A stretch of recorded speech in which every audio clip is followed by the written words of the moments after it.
We remain steadfast in our commitment in delivering local news that matters. Stories that inspire. Enriching the lives of Filipinos in the Philippines and across the globe. This is your GMA Regional TV. Buong puso para sa Pilipino. Kini ang At Home with GMA Regional TV.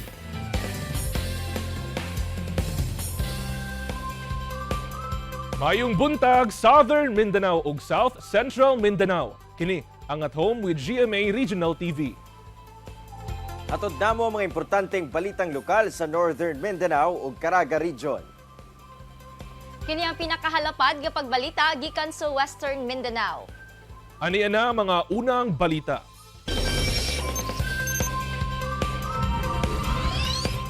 Kapin 1,700 ka mga patigayon sa El Salvador City gilauman nga mag-renew karong tuiga sa ilang business permits. El Salvador LGU ginatun-an na ang paglugway sa deadline sa business permit renewal tungod sa bag-ong tax code nga ginapatuman sa dakbayan. Ang detalye sa report ni James Paulo Yap. Sayo nga milinya sa opisina sa Business Permit Licensing Office kon BPLO sa El Salvador City, si Cheryl ug Jovi, aron ipa-renew ang ilang mga business permit sa ilang sari-sari store. Sumala ni Jovi nga bisan pa man ug dugay na nga panahon siyang niundang sa iyang pagpamaligya, gisiguro kuno gihapon niya nga ma-renew ang iyang business permit aron dili na siya magproblema. Panahon nga makakita na siya og puhunan aron makabaligya og balik. Magamit man gihapon na sir, og mobalik na ko og paninda. Pero naglaom ka nga makabalik ka karong tuiga. Oh, naglaom gyud ko. Mas okay man gid og naktay kuan permit nga naninda ta. Sumala sa lokal nga kagamhanan sa El Salvador City nga target nila makakolekta og kapin 80 million pesos nga business tax. Gikan sa dili moubos 1,700 ka mga patigayon nga anaa karon sa syudad sa El Salvador. Gipahibalusab nila nga ubos sa bagong revenue code nga ilang ginapatuman karon adunay gamay nga pagsaka sa ilang business renewal fee. Doon natay ga-implement karong bag-o nga revenue code, no? Ilag na sa itong business permits nga wag na increase na ito mga 10%. So, muna among expected nga mo taas-taas gud ang among revenue among karon collection. So, will increase of 10% plus ang atong mga bag-o nga mga investor nga nisulod karon. Ginatun-an na sab kuno sa LGU ang paglugway sa deadline sa business renewal. Subay na sab kuno sa hangyo sa mga negosyante nga maapektuhan sa pagpasaka sa business tax. Nanawagan sila sa mga negosyante nga sigurohon nga ma-renew ang ilang mga business permit tungod aduna kuno yung mga penalty nga ipahamtang sa dili maka-renew sa gitagana nga panahon. Madiday na ito, mga Marso patingali, basin o madugangan pa ito sa March ang atong deadline. Pero pagi pa itong sangguni ang panglungsod. Kauban si Jaybert Pairat sa kamera. Ako si James Paulo Yap para sa At Home with GMA Regional TV. Gisuta pagbalik sa Police Regional Office 10 ang lugar kung asa nahitabo ang pagpangawat sa duha ka jewelry shop ug ATM sunod sa usa ka mall sa Ozami City, Misamis Occidental niadtong adlaw sa bag-ong tuig. 5 ka mga sospek nga nadakpan sa kapulisan sa follow-up operation gikasuhan na. Ani ang report. Gibalikan pagbalik sa mga personahe sa Ozami City Police Station uban ang mga opisyal sa Misamis Occidental Police Provincial Office o Police Regional Office 10 ang mall sa syudad kung asa nahitabo ang pagpangawat sa duha ka jewelry shops o ATM. Gipahigayon ang pag-reconstruct sa crime scene o gisuta ang mga bangag nga giagian sa mga sospek aron makasulod ug makagawas sa nahisgutang mall. Adunay gikuhang duha ka lalaking volunteer ang PNP nga mo'y nisulod sa bangag sa sulod sa mall ug ang usa misulod sa bangag sa drainage kilid sa dalan. Nakumpirma sa mga volunteer nga pwede gayud moagi human nga silang duha nagkita sa tunga sa drainage system. With this reconstruction, ma'am, can we confirm na doon talaga dumaan yung mga suspect natin? Yes, definitely. Yun talaga yung purpose natin, na makita natin kung malaki ba talaga yung posibilidad na makapasok doon sa mga drainage na yon, and nakita naman natin na posible talaga. Unang gibutyag sa Ozami City Police Station sa GMA Regional TV nga ana-ana sa ilang kustodiya ang unom sa mga sospek sa krimen. Apan sa gihimong case build-up ug pagpasaka sa kaso, 5 sa unom ka mga sospek na lang ang ilang gikasuhan. Ang usa sa mga sospek nga unang nadakpan nga si April John Permanhill ang gihimong testigo sa kaso. Ginawa natin siyang witness na during the course of the investigation, nakita nila na malaki yung talaga yung papel na yung mga information na naibigay niya, and depende din niya sa mga complainant, no, kung saan yung mga stall owner sa nasabing mga jewelry shop kung isasama nila. Martes sa hapon, ana-ana sa City Prosecutor's Office ang 5 ka sospek o gikasuhan og kasong robbery. Matod sa kapulisan, bugat kuno ang mga ebidensya nga ilang gihawiran tungod gawa sa testimonya sa mga sospek. Na-recover sab nila ang nagkadayang jewelry items duol sa lugar kung asa nila nadakpan ang mga sospek. We believe na kasama yun. Actually, yung jewelry na yon, yung mga pieces of jewelry na atin nakita sa ground is parang nahulog siguro yun sa kakamadali siguro ng pagtransport ng mga jewelry. Sa karon, padayon ang ginahimong follow-up operation sa kapulisan alang sa mga nabiling kauban sa mga sospek nga wala pa nadakpan. Wala gyapon gipadaplin sa otoridad ang posibilidad nga adunay dagkong players sa robbery modus o sindikato nga nagpaluyo sa mga sospek. Kauban si Makoy Sempron sa kamera.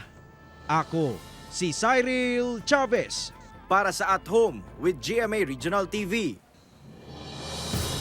Usa ka 22 anyos nga babayi ang napalgang patay sa sapa sa barangay Bayabas, Davao City. Ang biktima nakahiagom og samad dinunggaban sa lawas. Anyang report ni Argel, relator. Patay na dihang napalgan sa iyang silingan ang 22 anyos nga si Lani Maturan sa sapa sa Purok 4 Barangay Bayabas, Davao City, alas 6 Miyerkules sa buntag. Duha ka samad dinunggaban sa liog ug tiyan ang nahiaguman sa biktima. Ginapalawman pa karon sa Eden Police ang investigasyon sa maong hitabo. Ang kutsilyo is narito sa iyang duyan. Kay dili ni siya actually sa iyang balay jud tungod na sa unahan lang gamay siyang balay, then naa sa duyan dito daw ni siya gakuan. Gatambay-tambay, sahay, matulog. Then dito ang kwanser, dito ang kutsilyo.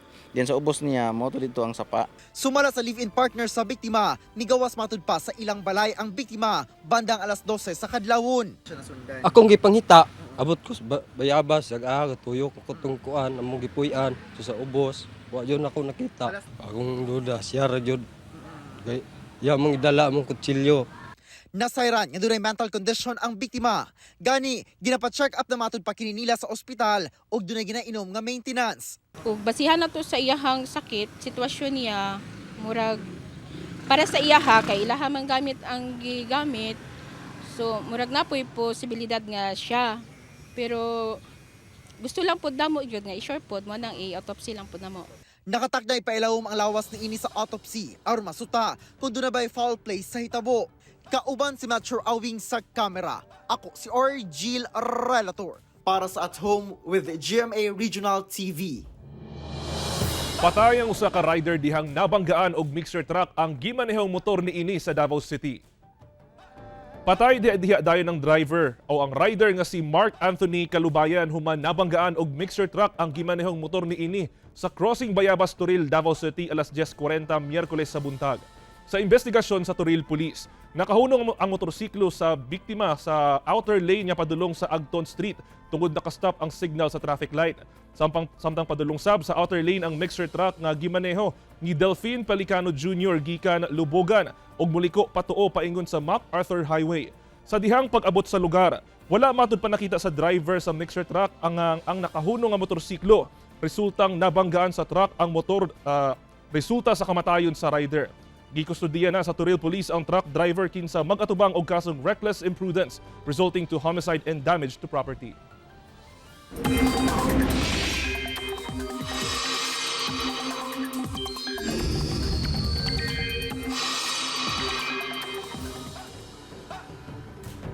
Mga kapuso, maayo ang dagan sa panahon nga masinati nato karong adlaw sa halos tibuok Mindanao.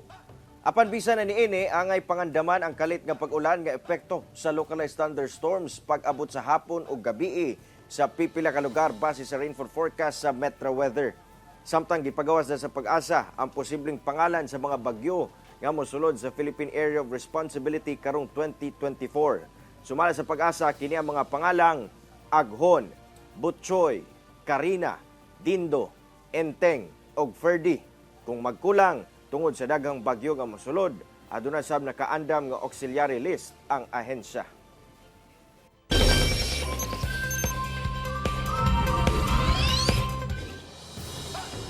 Grabeng pagbaha ang nasinati karon sa East Australia nga epekto sa bagyo ug dili maayong panahon nga nasinati. Kusog nga ulan ang naghatod og flash flood sa eastern section sa Australia niadtong Martes. Gilunupan ang nagunang kadalanan ug nadanyos ang pipila ka kabtangan. Gani, ginapabakwit na sa otoridad ang mga residente sa ubos nga lugar gumikan sa pagsigi og saka sa tubig baha. Ang northeastern New South Wales ug southeastern Queensland ang giigo sa dili maayong panahon nga halos 24 oras ang nasinating pag-ulan sukad niadtong Lunes. Climate change ang usa sa ginalantaw sa Australia sa extreme weather nga ilahang nasinati karon. Gikan sa El Nino phenomenon nga naghatod og wildfires, cyclones ug halapad nga tag-init ang nasinati niini gikan December ngadto February nga summer. Nahugma kining Shrine Gate sa Japan epekto sa magnitude 7.6 nga linog nga mitay og niadtong Lunes. Maayong pagkapulpog niining traditional Japanese gate atubangan sa shrine human ang pagtayog sa magnitude 7.6 nga linog niadtong Lunes. Kining usa ka drugstore sa Anamizu sa Noto Peninsula sa Ishikawa Prefecture ang gipilahan sa mga residente ang gipanghatag nga libreng supplies. Naglisod karon ang pagsulod sa ayuda gikan sa kagamhanan alang sa mga apektado, labi na nga guba ang nagunang kadalanan og isolated ang ubang lugar gumikan sa landslide. Ang magnitude 7.6 nga linog nasinati niadtong Lunes sa udto ato sa mismong adlaw sa bag-ong tuig. Pipila ka residente sa western coastal areas ang namakwit sa taas nga lugar gumikan sa tsunami nga mibanla sa pipila ka sakyanan ug kabalayan. Sa kasamtangan tala sa otoridad, miabot na sa 55 ang patay. Problema sab sa rescue team ang kabugnaw sa lugar hinungdan nga naglisod kini pagsulod sa coastal areas nga gituuhang daghang natrap sa nahugmak nilang kabalayan. Nagkadaiyan dagkong krimen ang nahitabo sa tuig 2023 kung asa nakalas ang kinabuhi sa pipila ka mga personalidad.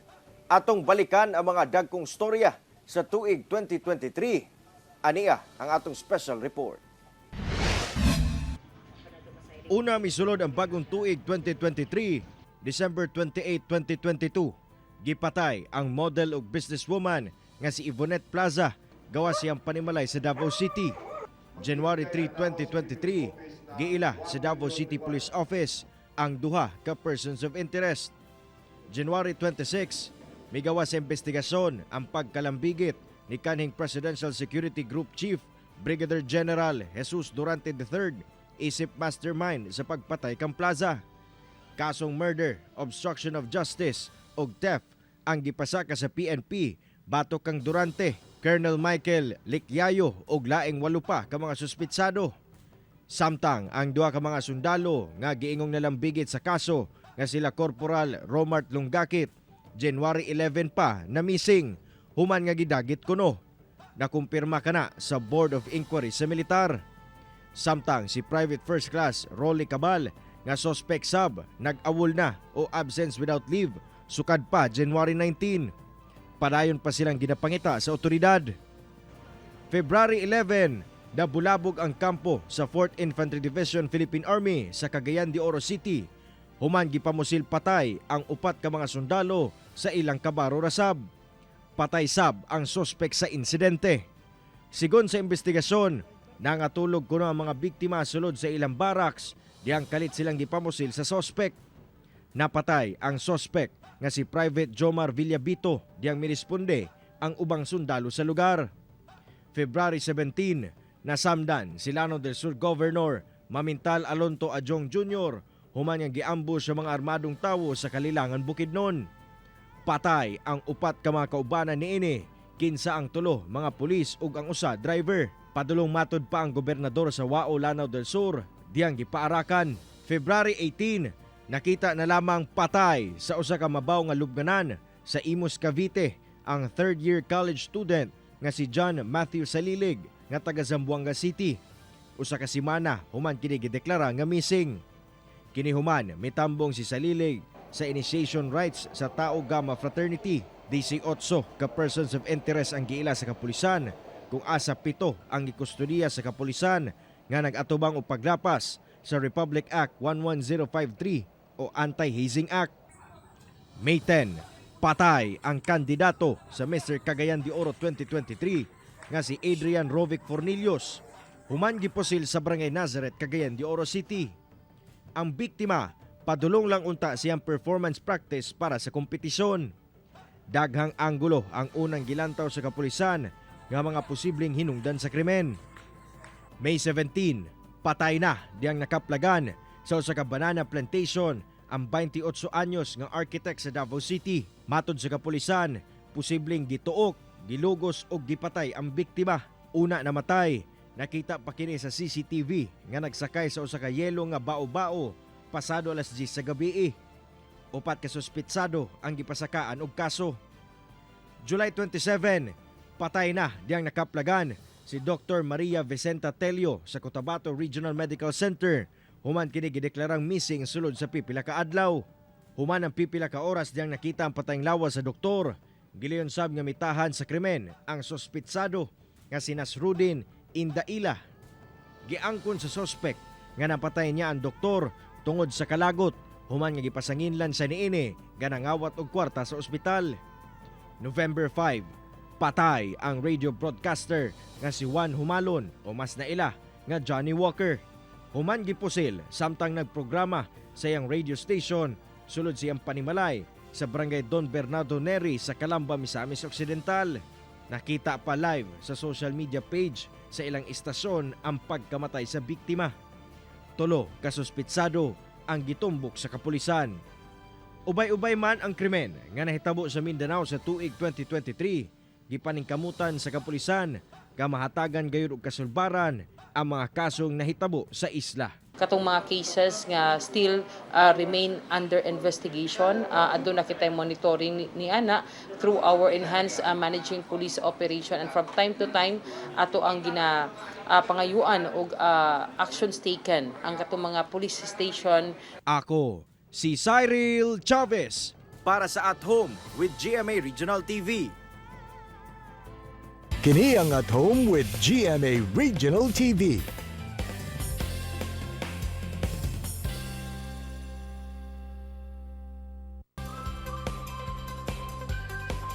Gibutyag sa Kaap Region 9 nga fully booked na ang mga airline companies nga dunay biyahe sa Zamboanga International Airport dala sa kadaghan sa mga pasahero sa airport karong balik trabaho na. Dugang detalye sa report ni Efren Mamak. Karong balik trabaho na human ang long holiday weekend, lauman ang pagdagsa sa mga pasahero sa Zamboanga International Airport. Gani karon pa lang gibutyag sa Civil Aviation Authority of the Philippines o Kaap Region 9 nga ana sa 1,700 to 2,000 ka mga pasahero kada adlaw ang nagabiyahe human ang New Year's Day. Mao kuno kini ang maximum number sa inbound ug outbound passengers. Busa pay mangno sa Kaap 9 nga posibleng dili dayon maakomodar sa airline companies ang mga walk-in passenger gumikan kay fully booked na. Lahat talaga ng flights ngayon fully booked. So mahirap yung mga one day or walk-in na kung magbibili. Mahirap ka talaga makasakay. Mahirap maging chance passenger. Ang inahan nga si Stella Marie Saberon, malipayon nga sayo nakabook og flight ang iyang anak nga pabiyahe na padulong Cebu. Mamauli na po sila. Mingaw na. Early pa sila. Ako na silang gipasayo og anhi dinhi para dili sila malate. Dugang sa Kaap nga posibleng mulungtad pa hangtod January 10 ang maong sitwasyon sa airport. Anaasab sa 13 to 18 flights ang operational karon sa Zamboanga International Airport. Kauban si Sim Romero sa kamera. Ako si Efren Mamak. Para sa At Home with GMA Regional TV. Miabot sa 12 ka vehicular accident ang natala sa Traffic Enforcement Unit sa Jensan atol sa pagsugat sa bag-ong tuig, kung diin usa ang patay nga matud pa nakainom. Dugang detalye sa report ni Jess Tony Humamil. Walag tuo ang nahitabong vehicular accident sa General Santos City gikan sa bispera sangtod na sa kadlawon sa bag-ong tuig. Sa dato sa Traffic Enforcement Unit Jensan, Ana sa 12 ka aksidente ang ilang natala kansang mga driver nakainom ug ang uban walay lisensya. Gani usa dinhi ang namatay human mabangga ang iyang gimanehong motor sa laing motor sa National Highway sa Barangay Baluan. Ang mga driver sa motor pulos walay lisensya. Dami kasing na-involve natin mga kababayan na nakainom. Sa to say pa na yung mga halos mga involved pa natin, ang dami rin walang mga lisensya. Busa hugot nga gipanawagan sa TEU Johnson nga dili gid magmanehog sakyanan kung nakainom aron balikay sa disgrasya. Panahon na dapat dito sa Jensan na i-implement natin yung bawal yung nakainom na mag-drive. Sayang yung batas na yan. Ginawa noong last 2014. Tapos hindi naman din ginagamit. Apan taliwala kuno sa mga pahimangno sa otoridad. Doon nagihapoy mga pasaway. Ang gusto ko lang po, maging disiplinado tayo, responsabling mga driver, at hindi bastos at banyakis. Nagbahad sabang TEU kalabot sa paggamit sa bora-bora nga tambotso nga nakahatag og tugaw sa mga residente. Kauban si Bong Vicencio sa kamera. Ako si Jess Tony Humamil para sa At Home with GMA Regional TV. Human ang sagunson nga pagkaon atol sa mga handa niadtong holiday season, dunay tips ang Zamboanga City Health Office kalabot detoxification. Ano ang report ni Efren Mamak? Matag holiday season, dili gayud kalikayan nga mukaon og klase-klaseng pagkaon gumikan sa wala og tuo nga parties niadtong holiday season. Ang uban kuno makakaon og pagkaon nga gibawal sa ilang panglawas. Busa nagpahimangno ang Zamboanga City Health Office ilabi na kadtong adunay mga balatian sama sa diabetes ug hypertension nga gikinahanglang mag-take sa ilang maintenance medicine. For example, tabla 2, diabetic 2. So, very important na man-monitor to DT blood sugar level, no? Part of contribute na di aton hypertension is high cholesterol level, no? So we can find this in our blood chemistry when we do our blood works. Gisugyot sab sa CHO nga magpa-check up sa doktor aron mahibaw-an ang ilang blood chemistry, ilabi na ang level sa blood sugar ug cholesterol. Dugang sa ehensya nga dakong tabang sab sa detoxification process ang pagkaon og gulay, prutas, lakip ang pag-inom og daghang tubig. Dili sab kuno kalimtan ang pag-ehersisyo. Kauban si Sim Romero sa kamera. Ako si Efren Mamak. Para sa At Home with GMA Regional TV. Sa ospital, nagbagong tuig ang usa ka pulis sa Alabel, Sarangani. Diyang aksidente ni ining napusilan ang kaugalingon. Ano ang report ni Abby Caballero? Pasado alas 7 sa buntag ni adtong January 1 dinhi sa sulod sa CR sa Alabel Municipal Police Station sa Sarangani. Aksidenteng napusilan sa anaa sa 40 anyos nga pulis, kinsa assigned sub sa maong police station ang iyang kinatawo. Gani makit ang nabuak ang bahin ni ining inidoro sa CR nga agi matud pa sa bala sa service firearm ni ini. Accidental firing matud pa ang hitabo. Mag-attempt sana siya ng personal necessity niya, yun na ang nangyari, aksidente na. Loaded na daan tong iyahang pusil? Loaded ang iyahang baril para sa Glock Manggot, quick response, so wala siyang safety. Ang safety niya is nasa trigger. Pag loaded siya, kahit nababagsak yan, puputok yung Glock. Dali matud pang nakaresponde ang kaubanan ni ining pulis ug nadala dayon ang maong pulis sa ospital. Pila-pila manggod mi sa CR. Kay gamay among CR, kumbaga isa lang, naay nagpila, so kakita gyud pagbuto na aday nagresponde. Hinuon stable na ang kondisyon sa maong pulis ug padayon pa kining gapaayo sa ospital. Samtang subling pahimangno sa kapulisan ngadto sa ilang mga kabaro, be a safety gun owner, be responsible. Kasi ang baril natin pwedeng makatulong, pwede rin disgrasya sa atin. Kauban si Gary Balantay sa kamera. Ako si Abby Caballero. Para sa At Home with GMA Regional TV. Usa ka lalaki ang napalgang patay sa usa ka sapa sa Sindangan, Zamboanga del Norte. Naghapa na kinig usa ka lalaki dapit sa sapa sa Barangay Bituon, Sindangan, Zamboanga del Norte. Diyang nakaplagan kini nga wala na kinabuhi buntag adlong Martes. Nailhan ang biktima nga si John Lloyd Pausal nga residente matud pa sa mong barangay, kinsa usa ka laborer. Sumala pa aduna kini dakong samad sa ulo. Sa pagkakaron, ginaimbestigahan pa sa kapulisan ang gigikanan sa mong biktima. Una kini namatay, ingon man ang pagtino sa hinungdan sa kamatayon niini. Na-recover sa kapulisan sa Dato Udin Sinsuat sa Maguindanao del Norte ang usa ka kotse nga matud pa na missing sa Gensan. Sa impormasyon gikan sa Dato Udin Sinsuat Municipal Police Station sa Maguindanao del Norte, hapon ni atong December 29 sa miaging tuig, dihang ilang na-recover kining kotse nga giabandona sa bakanting lote sa barangay Nekitan sa Dato Udin Sinsuat. Ilang nasuta nga missing matud pa sa Gensan ang maong sakyanan ni adto pang ikaduhang semana sa Disyembre. Sumala sa Dato Udin Sinsuat Municipal Police Station, nailhang si Ani Labarda nga residente sa barangay Dajangas North sa Gensan ang tag-iya sa maong sakyanan. Apan sumala sa opisyal sa barangay, posible matud pang nagarenta lang og puy-anan sa maong lugar ang tag-iya, sanglit wala kini nalakip sa record sa maong barangay. Sa karon anaa sa kustudiya sa Dato Udin Sinsuat sa Municipal Police Station ang maong sakyanan o ginapaabot na lang nga i-claim kini sa tag-iya. Malipayon ang New Year sa gatusan ka mga taga-Kiamba sa Sarangani sanglit mas accessible na alang kanila ang potable water human gi-turnover na sa DSWD ang kapin 1 million pesos nga kantidad sa buong proyekto sa ilang lugar. Sa tinguha sa Department of Social Welfare and Development kung DSWD 12 o Department of Health 12 nga makabot ang nutrition-specific o nutrition-sensitive intervention sa mga lugar sa Region 12. Usa ka proyekto ang malampusong gi-turnover sa komunidad sa Puro Cacao, Barangay Lomuyan, Kiamba, Sarangani. Mao kini ang expansion sa potable water system sa lugar nga nagkantidad og kapin 1.3 million pesos. Kung kaniadto kapin gatos lang ang makapahimulo sa maong water system, karon anaa na sa 405 ka household. Gilaraw sa otoridad nga pinaagi sa maong proyekto, malikay ang mga residente sa mga sakit nga pwedeng makuha sa kontaminadong tubig ug ma-improve sab ang ilang hygiene. Mao kadto ang mga ulahing balita sa Mindanao karong adlaw. Mamahimo ninyo kining makita pag-usab pinaagi sa pagbisita sa official website sa GMA Regional TV o bisitaha ang among official YouTube channel o i-click ang subscribe button para sa pinakaulahing balita.